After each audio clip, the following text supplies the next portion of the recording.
She works the nights by the water. She's gone astray, so far away from her father's daughter. She just wants a life for a baby, all on her own. The duck and the kangaroo. The duck is very feeling bored in the nasty pond. It is staying there only. Every duck and so on will be moving around the ponds only. The kangaroo is moving around the globe. That means wherever it lies, it is moving.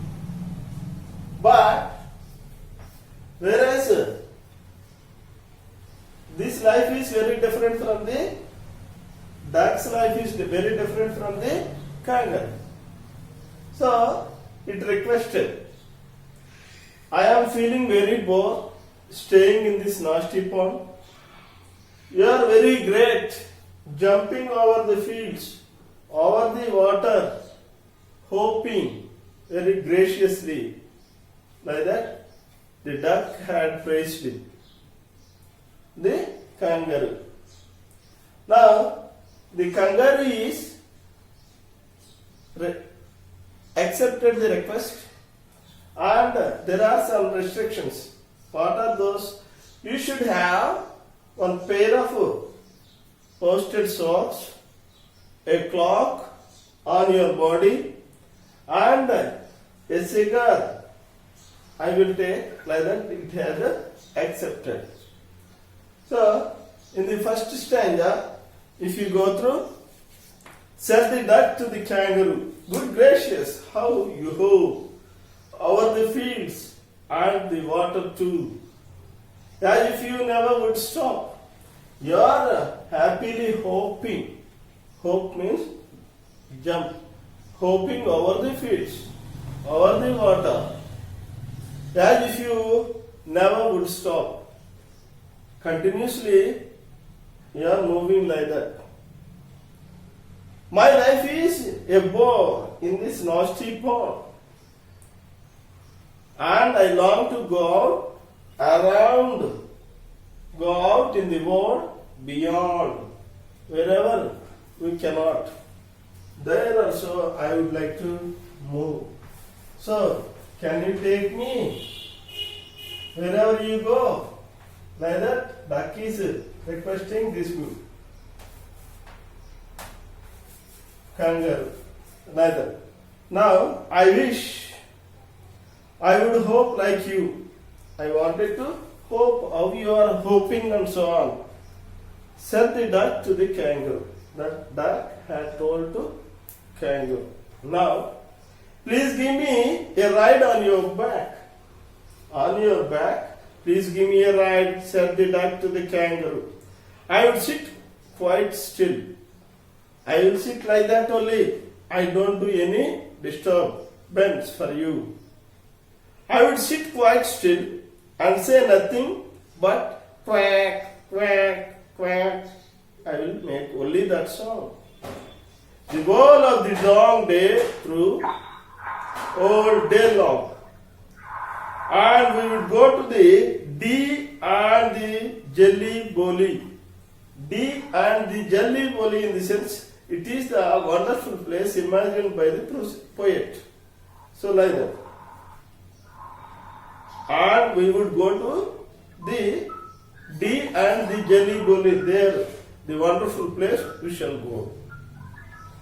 Over the land and over the sea. Over the land and over the seas. Again, please take me a ride. Oh, do you take me? Said the duck to the kangaroo. Like that, the duck told to the kangaroo. Next stanza. Said the kangaroo to the duck. This requires some little reflection. Some reflection is required. What is that? If you see, perhaps on the whole it might bring me luck. Oh my God. Whatever it may be, what the restriction may be, I got the chance. I am very lucky. And there seems but no objection. One objection. Only one objection there is. What is that? Which is, if you shall let me speak, so bold. I will speak, I will tell clearly without having any hesitation. Your feet are unpleasantly wet and cold. Always you are in the pond. Your legs are very wet, very cold. That's why, and would probably give me a rheumatize. Rheumatize means the disease which is caused by rheumatize.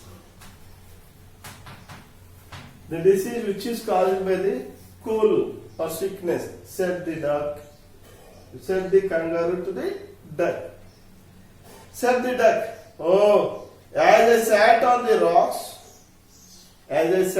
rocks, where beside the pond there may be rocks. On the rocks, as I sat, I have thought over that completely. Okay, I thought it may happen like that. And I bought 4 pairs of worsted socks. I have 4 pairs of the socks. How we are having these school shoes, socks and so on, which fit my web feet neatly. Which fit my web feet neatly. Again, and to keep out the cold, I have bought a clock. Clock means a dress. In the textbook it is there. If you see, you can find out. I have one dress clock. And every day a cigar I shall smoke to keep the body warm. It had bought one cigarette also. All to follow my own dear truth. Love of a kangaroo. What the kangaroo had suggested me, according to its wish, I wanted to do. That's why I bought this clock, pair of socks, and a cigar too. Said the kangaroo, I am ready. All in the moonlight pale. Oh, I am ready. Are you ready? Like that. But to balance me well, you have to balance well on the tail of my tail back. You have to balance yourself. Dear duck, sit steady without falling or moving this or that side. And quite at the end of my tail, my tail, you have to sit. So, away they went with a hoe and bow. And they hope the whole world 3 times round. 3 times they have moved around the world. And who's so happy? Oh, who is happy? Asked the duck and the kangaroo. The duck is very happy at the end of the trip by sitting on the end of the tail of the kangaroo. So it was written by Edward Lear. Edward Lear. So like that, poet had imagined. It is a imaginary poem. It is a imaginary poem which is written by Edward Lear. Imaginary means which things are not real things, but he explained as a real thing. Like that, poet had explained the duck and the kangaroo poem. So all of you, I think, like, share and subscribe for my promotion. Thank you.